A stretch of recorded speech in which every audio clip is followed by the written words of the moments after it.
કડી પેટા ચૂંટણીમાં પ્રચારનો પ્રારંભ થઈ ચૂક્યો છે। પેટા ચૂંટણીને લઈને કોંગ્રેસની કડીમાં સભા યોજાઈ। કોંગ્રેસ સાંસદ ગેનીબેન ઠાકોરનું મોટું નિવેદન પણ સામે આવ્યું છે। કોંગ્રેસની ભાજપ સાથે સીધી ટક્કર છે તેવું ગેનીબેને કહ્યું। ત્રીજા પક્ષને ગુજરાતમાં જનતાએ ક્યારેય સ્વીકાર્યો નથી। કોંગ્રેસ મોટી લીડથી ચૂંટણી જીતશે તેવો હુંકાર ગેનીબેને કર્યો। જે પ્રકારે કોંગ્રેસ અત્યારે કડીમાં કહી શકાય કે માઇક્રો પ્લાનિંગ કરી રહી છે, જે પેટા ચૂંટણીના બિગુલ ફૂંકાઈ ચૂક્યા છે। આજે સભા યોજવામાં આવી છે। ગેનીબેન સાથે વાત કરીશું। ગેનીબેન, જે પ્રકારે વાત કરીએ તો અત્યારે જે સભા યોજવામાં આવી હતી, આજે ઉમેદવાર નક્કી કરીને ફોર્મ ભરવા જવાનું હતું, કેમ પાછા પડ્યા? ફોર્મ ભરવાનું હું માનું છું ત્યાં સુધી ઉમેદવાર ફાઇનલ કર્યા પછી રાખવાનું છે। ત્રણેયની પેનલ ત્યાં એઆઈસીસીમાં મોકલી આપેલ છે અને એઆઈસીસી જેના ઉપર પસંદગી કરે એના પછી ફોર્મ ભરવા માટેનો કાર્યક્રમ, આજે ફોર્મ ભરવા માટેનો કોઈ કાર્યક્રમ હતો જ નહીં।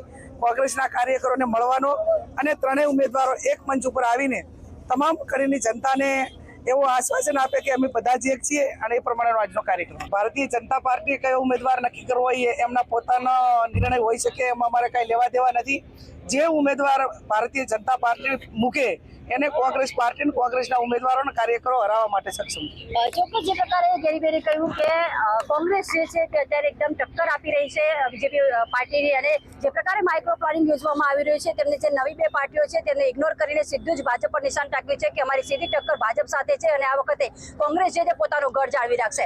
પાયલ સંદેશ ન્યૂઝ, મહેસાણા।